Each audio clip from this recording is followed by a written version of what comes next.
Psychotherapy, talk therapy हमारे नुकसानदायक सोचों और रवैयों को पहचानने और इनमें बदलाव लाने में मदद फराहम कर सकती है। लेकिन क्या आपको मालूम है कि साइकोथेरेपी हमारे दिमाग में भी तब्दीली लाती है?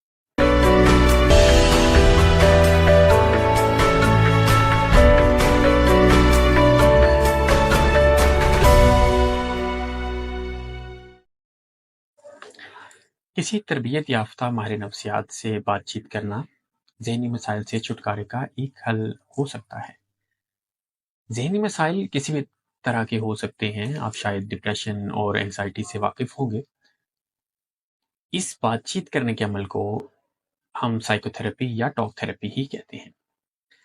साइकोथेरेपी, टॉक थेरेपी हमारे नुकसानदायक सोचों और रवैयों को पहचानने और इनमें बदलाव लाने में मदद फराहम कर सकती है। लेकिन क्या आपको मालूम है कि साइकोथेरेपी हमारे दिमाग में भी तब्दीली लाती है? यानी हमारे दिमाग की जो फिजियोलॉजी है, जो उसका स्ट्रक्चर है, वो भी साइकोथेरेपी से चेंज होता है। जो रिसेंट रिसर्चेज़ हुई हैं, वो बड़ी अहम और बड़ी हैरानकुन क नताइज की हामिल हैं और हम देखते हैं कि फंक्शनल एमआरआई एक टूल है या एक ज़रिया है जिसके ज़रिए हम दिमाग की एक्टिविटी को रिकॉर्ड करते हैं। तो अब फंक्शनल एमआरआई जो जब साइकोथेरेपी के बाद किए गए और पहले और बाद के रिजल्ट्स को जब हमने कंपेयर किया तो हमें ये पता चला कि दिमाग के मुख्तलिफ हिस्से जो मुख्तलिफ कामों को कंट्रोल कर रहे हैं, साइकोथेरेपी ने उन पर इफ़ेक्ट किया है। एक रिसर्च ये थी जिसमें बताया गया कि ऐसे लोग जो डिप्रेशन और एंग्जायटी में मुब्तला थे, उनके साथ जब थेरेपी की गई तो उनके ब्रेन का जो पार्ट है अमिग्डाला, वो उसके साइज़ में खातिर-ख़वाह कमी देखी गई।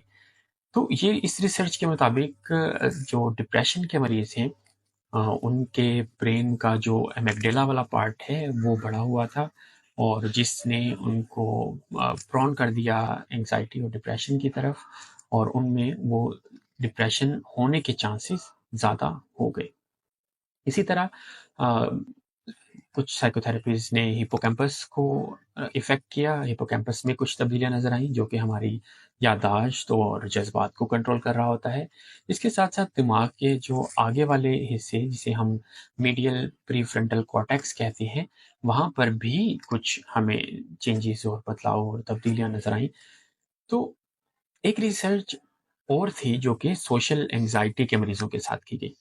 अच्छा, अब हुआ क्या कि सोशल एंग्ज़ायटी के जो मरीज़ थे, उनकी जो अलामात हैं, उनमें कमी के साथ-साथ उनके दिमाग के एमिग्डाला में भी तब्दीलियाँ नज़र आईं। ये एक दूसरी रिसर्च है जिसने पहले वाली रिसर्च को कन्फर्म किया कि एमिग्डाला का खौफ और जज़्बात के साथ ताल्लुक है।